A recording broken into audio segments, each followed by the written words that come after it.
So for this advisor, how much concern do you have for his position at the moment?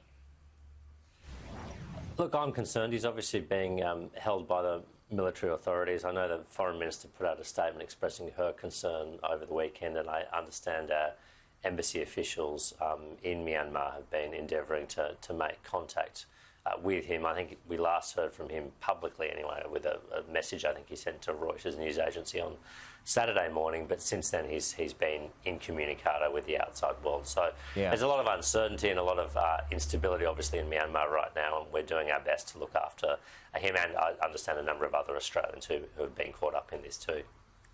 How much more difficult, Dave, is it to negotiate with a military rather than a government?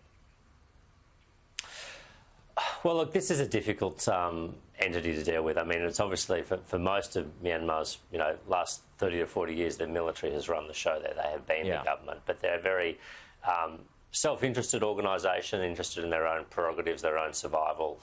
They're not particularly interested in dealing with the outside world. Myanmar's transition to democracy, 10 years ago was after, really it was 1988 when they last held fresh elections before then, which led to the military dishonoured.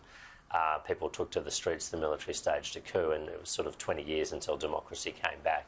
This latest incarnation of democracy has only been, it's still relatively young, only 10 years, and it seems that the military has gotten jumpy again about their own, place in the political firmament. So they are not going to be an easy entity for us to deal with, or for any outside country to deal with. Okay. All right. Well, fingers crossed that we get some better news and get some better news soon on that one soon. Just a couple of local issues, Dave. I just want to get your thoughts on hotel quarantine here. We had this gentleman in New South Wales who finished his quarantine after 14 days and he's left quarantine. So on day 16, he's tested positive to COVID. Is there a rethink coming here in terms of how much quarantine people should serve, in your opinion? I think, look, this is obviously, it's unfortunate. We have seen instances like this before, including in Australia and around the world. But it's important to remember here that quarantine is only one step in a sort of a whole suite of safety measures that we've got. You can't just rely on quarantine. You can't just rely on border controls. You also need a strong contact tracing regime. You need strong testing centres, you need quick testing results, all those sorts of things. And I think there's sort of, there's multiple areas where we catch this. I mean, since we've introduced hotel quarantine in Australia, I think we've had about 211,000 people, which is massive, come back to Australia through that system. So look, there will be instances, unfortunately, even with the best will and the best system in the world, where unusual things happen, where there's a human-to-human transmission despite your best efforts, where something like what we saw in Western Australia a few weeks ago happens. It's just important. I think the real test here is how quickly do we respond to this, and I'm confident that in New South Wales we've got quick responses. Yeah, and just let the tracers do their work. Exactly right.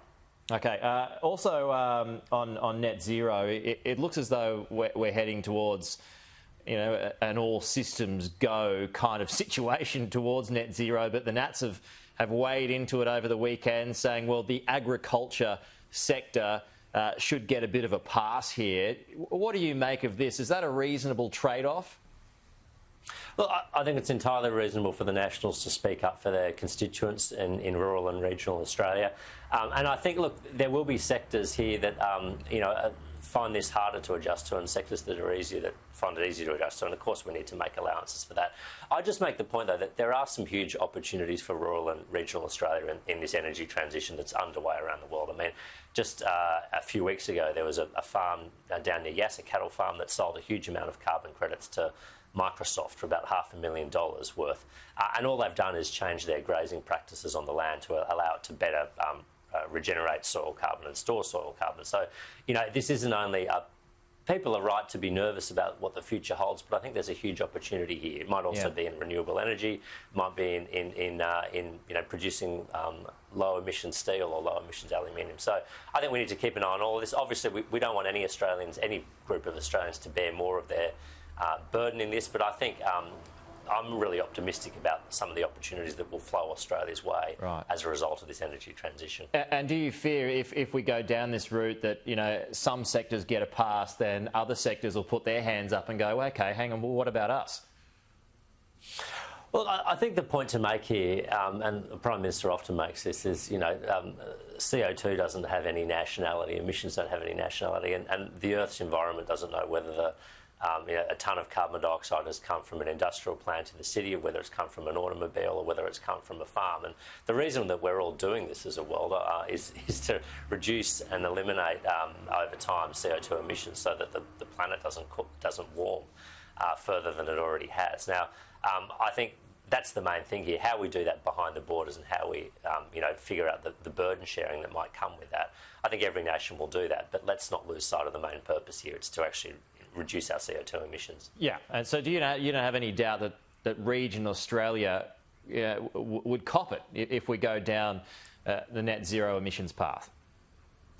Look, I don't think regional Australia will cop it, and certainly that's not anyone's intention. But I'd say, look, the area where the world has made the most progress so far is really in our electricity generation network in terms of reducing our emissions. We've gone to renewable energy at a large pace. But the things that are still going to be difficult, and we've all got ahead of us, are things like heavy industry, are things like transport, including aviation, and are things like agriculture, where we don't yet know how we're going to get to net zero.